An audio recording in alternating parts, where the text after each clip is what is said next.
Hello guys and welcome to another FbiKei video. This is his visit number 63, so let's see what he has this time.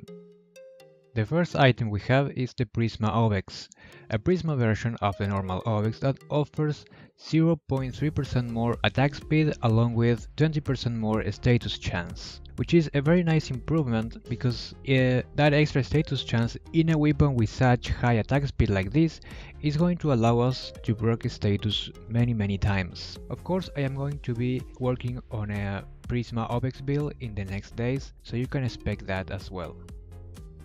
The next item is a 3-day resource booster, and like I always say, don't ever buy any booster from FbiKei because they are very expensive and you can get a better deal out of the market. Then we have Bryan Point Blank, which at max rank will add 165% extra damage to shotguns. This is a must-have mod for shotguns in Warframe, but it is only worth if you're going to play around with shotguns a lot. If you don't really like shotguns and you only use them, for example, in shotgun-only sorties, then you can just use the normal point blank and you will be fine.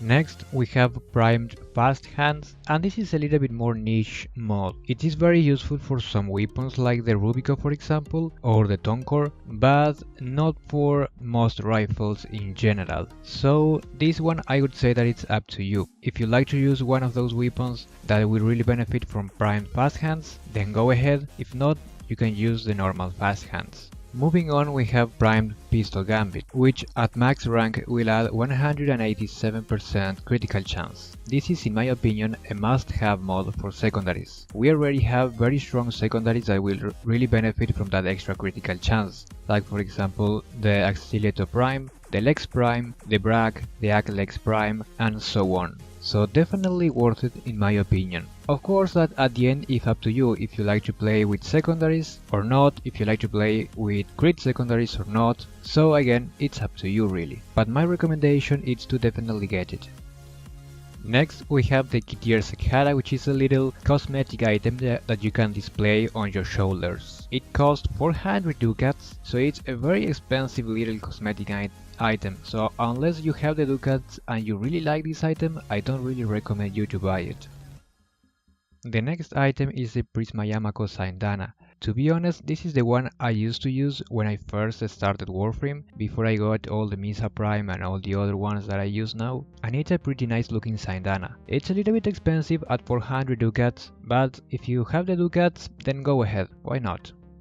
Now we have the key tier shoulder plates. Like I always say, I'm not a big fan of key tier items, so I never get them, but Passion Frame it's personal preference, so it's really up to you. Moving on, we have the Lisette Prisma skin, and like I always say, any Prisma skin for landing craft looks amazing. They all looks very nice and they are worth the ducats in my opinion.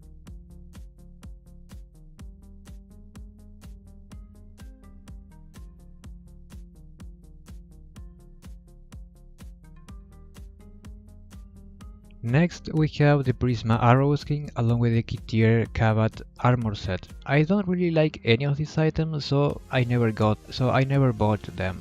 Regarding Arrow skin, I think you can get some better looking ones, like the key tier Arrow skin for example, if you like that kind of thing. But again, this all comes down to personal preference. If you like them, then go ahead, if not, then no. And finally we have, like in every FbiKei visit, the Inaros quest blueprint. Inaros, like I always said, he's a very good and tanky Warframe, especially useful for new players because he has a really high health pool. You're going to be very tanky, so you don't have to worry about dodging too easily to enemies, and it will make clearing your way through the star chart a little bit easier. So guys, that's it, pretty much it for this video. I'm taking this FbiKei visit to make a little bit of a test video recording my voice, because I'm going to be using my voice to make another video in the near future. So I can appreciate if you can leave some feedback in the comment section about the sound quality.